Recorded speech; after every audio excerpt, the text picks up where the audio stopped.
Et j'aimerais que vous m'écoutiez. Il est écrit. C'est là où on commence à entrer dans l'enseignement de ce qu'on a à faire. Il est écrit, béni soit Dieu, le Père de notre Seigneur Jésus-Christ, qui nous a bénis de toutes sortes de bénédictions spirituelles dans les lieux célestes en Christ. Dites Amen. Et que Dieu bénisse sa parole. Amen. Alléluia.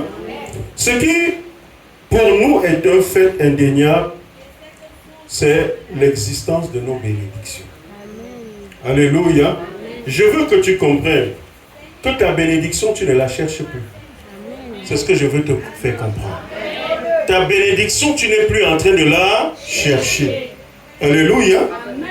Tu ne la cherches plus, puisque la parole de Dieu déclare, béni soit l'Éternel Dieu Tout-Puissant, le Père de notre Seigneur, qui nous a bénis, mais pas qui nous bénira, mais qui nous a déjà bénis de toutes les bénédictions spirituelles, mais dans les lieux célestes en Jésus-Christ. Est-ce que je parle à quelqu'un ici? Amen. Voilà alors, à partir de ce moment, vous comprenez la nécessité qu'il y a de faire la bataille de l'invisible. Parce que ta bénédiction, Dieu te l'a déjà donnée, mais elle se trouve où? Dans les lieux célestes. Dans les lieux célestes en Jésus. Alléluia. Pour un peu aider ceux qui n'ont pas participé aux autres sessions. Alléluia. Ta bénédiction se trouve dans les lieux célestes en Jésus. Alléluia. Ce qui fait que lorsque Dieu t'a béni, ce que tu attends de Dieu, premièrement, existe déjà. Pour que tu aies pleinement part de ce que Dieu t'a donné, alléluia, il est capital pour toi, essentiel et capital pour toi, alléluia, de revêtir une nature comment? Physique, spirituel. Physique, spirituel. Il est important, j'allais dire capital pour toi, de revêtir une nature spirituelle. Or, il se trouve qu'à la base, tu es un esprit. Amen. Alléluia. Amen. À la base, tu es quoi? Un esprit. À la base, tu es un esprit. Mais le diable a réussi à te convaincre que tu es un corps. Or, tu es un esprit créé par Dieu. Amen. Ayant une âme et habitant où?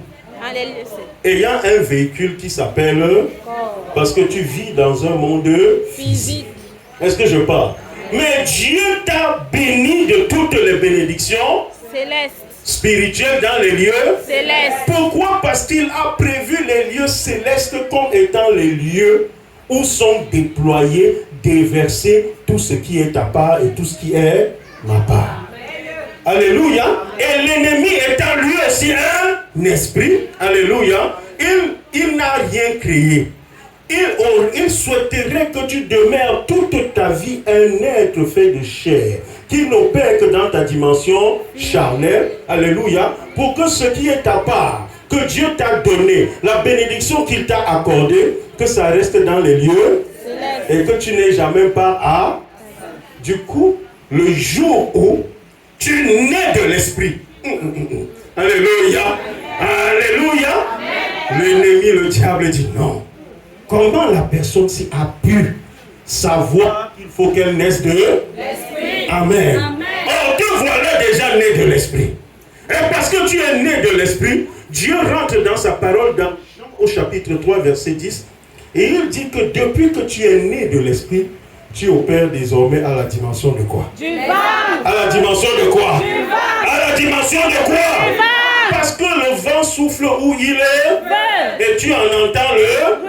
Mais tu ne sais ni d'où il vient, ni où il va. Ainsi en est-il de tout homme qui est né de l'esprit. Amen.